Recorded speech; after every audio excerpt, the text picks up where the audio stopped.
Good morning, ladies and gentlemen. Alan with a broadcast of the Morlog Morning Digest. As always, I ask that you guys please like, subscribe, hit the bell for notifications, and most importantly, please share the content. It definitely helps the channel grow. All of the likes and comments, any interaction, it helps. It helps feed the analytics, which helps me be able to get seen. I also ask that you guys check out the description. It has 2 links for donations, as well as a link to my backup channel in case YouTube wants to get rid of me. Now, I've been thinking recently, especially pertaining to what's been going on in Hong Kong, okay? And it's very seldom that you can take one period in history and it aligns very much so with modern times, to a T almost. And if you had to think to yourself right now, name one country that most resembles Germany in 1930, what country would it be in your mind? Inevitably, if you come to any other answer than China, I'd be very interested to talk to you, because I'd be very interested to know if there's another country that's as corrupt as China on that facet. Now, you have to have an understanding for what's going on in Hong Kong to get a full picture of what I mean, because what China just did in Hong Kong is exactly how Hitler progressed his agenda during World War II, at the beginning of World War II. And the similarities are very striking, and I think it's foreshadowing something that we should be paying attention to.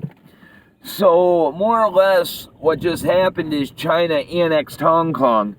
Now, according to a treaty that was signed between Britain, Hong Kong, and China in 1997, Hong Kong was supposed to remain semi-autonomous from China until 2047, and it was supposed to be a legislative body that was representative of China as well as Hong Kong, and it was more or less a democracy with free speech based on the Magna Carta, okay? And it was slowly supposed to integrate back into China, with the end date being 2047. Now, what ended up happening is China, right, took a huge economic hit with this coronavirus, okay? And also had a lot of economic problems before the coronavirus. They've been manipulating their stock market for years and years and years. There was just one of the biggest gold scandals ever. 40 tons of gold that came out of China was copper-clad bars. So it was basically freaking, a quarter-inch of gold on the outside, and the inside of it was copper, so it was fake, okay? That indicates that every single paper note coming from China, so if you're trading gold, you can either trade for solid gold, or you can trade for gold on paper saying that it's in a vault somewhere. Well, if you traded for gold that's in a vault in China right now, chances are it doesn't exist, because there's 40 tons of fake gold coming out of China. Why would paper gold actually exist? Anyway, China has no choice but to annex Hong Kong, because Hong Kong is a very financially diverse as well as very financially powerful in the market worldwide. And China, right, doesn't have that count directly towards their GDP, nor do any of those companies, right, have to obey or abide by the regulations of mainland China. So China can't milk them for information technologies, they can't spy on them, although they're probably doing that anyway illegally, right? So, in 2016, there were massive protests because Carrie Lam, the head of the legislature there, had a bill on the books that would make it possible for mainland China, right, to extradite Hong Kong citizens for crimes of mainland China. So basically, if you were in Hong Kong and you broke a law that was Chinese, the Chinese mainland Chinese police could come into Hong Kong, right, kidnap you, bring you back to mainland China, and try you under Chinese jurisdiction, which defeats the whole purpose of the one country, two systems policy that was established in that treaty. Okay, now, what's interesting is Carrie Lam tabled that bill because the protests got to the point where something like 40% of the population of Hong Kong took to the streets. Millions of people, millions and millions of people on the streets protesting together. It was a sight to behold. So Carrie Lam tabled the bill, and the protesters knew, right, that something was coming because they wanted her to just absolve it completely, and she wouldn't do it. Now, right around that time, Xi Jinping managed to get himself a lifetime appointment, right, as the president of China. In other words, he turned himself into a dictator, okay? And this is what I'm talking about.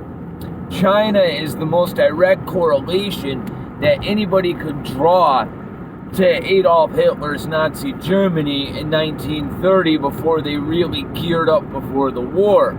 Now, Hitler, right, more or less did the same exact thing, although it wasn't through a treaty and all of that, right? But he went right in, and he actually it was land that he gave up, not he gave up, but Germany gave up in a treaty after World War I, right?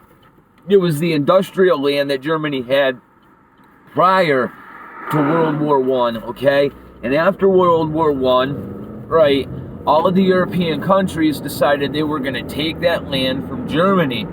So when Hitler first wanted to establish himself as the leader of the people and actually move his endeavor forward, the first place he annexed was German land, German territory, something that he could legally claim, right?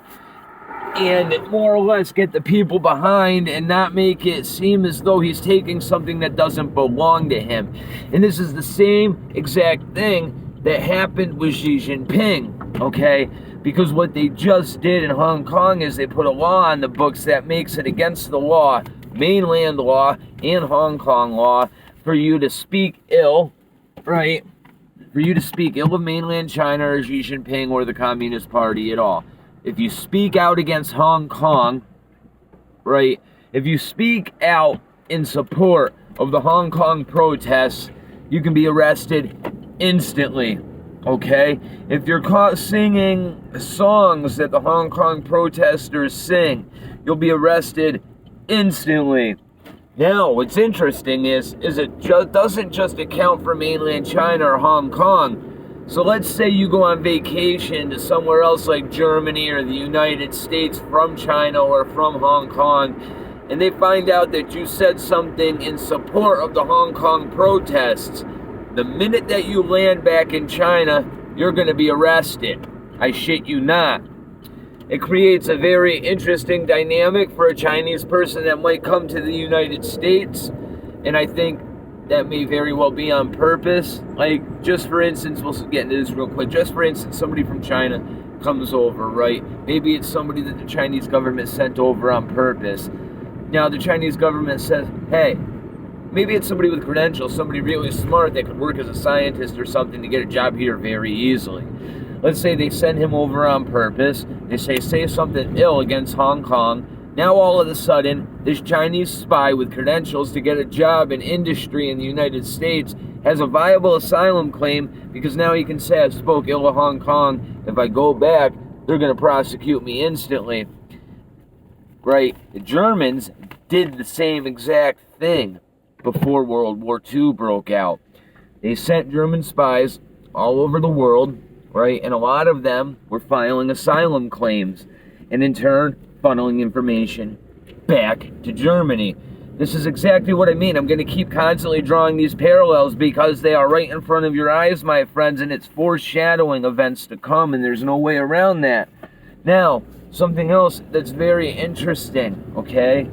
Where do you think these Hong Kong refugees, right, that are being kidnapped by the Chinese for protesting, right? They're not refugees, they're prisoners of war, okay? They're going to be taken to concentration camps. And you're going to be thinking that's a little bit extreme, but it's not by any means. Okay? There's been reports of Hong Kong protesters, right, and there's video of this. The cops are threatening them with being arrested, taken back to mainland China, and having their organs harvested. I'm not joking with you. It's on video. Go look it up. Now, it's been well known for a long time that organ harvesting has been going on in China. Alright? It's not something that a lot of people talk about, but anybody that does cursory research would know about this. They have entire concentration camps full of a Chinese descendant people called Uyghurs, and they are religiously Muslim, although Chinese in origin, okay? The Chinese are ethnically cleansing these people, and they are keeping them in concentration camps and using them for forced labor. Now, the Chinese don't call them concentration camps, they're re-education camps. But all evidence suggests that organ harvesting is taking place. And it's not just the Uyghurs. Any minority is a target in China, alright? Now, what happened as soon as any power was established by the Nazi Party in World War II? They started rounding up the minorities to re-educate them, and they used them as slave labor, okay? And they ran all kinds of experiments on them. Some would even go as far as to say as they tried to exterminate them, although I would argue that one, and I think it'd be a very interesting debate because I have a lot more merit than you might give me credit for. But the parallels, again, are a direct line back to what happened right before World War II. Now, I want you guys to think about what just happened with the coronavirus, because this is where things get interesting. China has already harmed the United States far worse economically, as well as death toll-wise by the time all of this is going to be said and done with the years to come that coronavirus sticks around, than World War II ever did. Alright?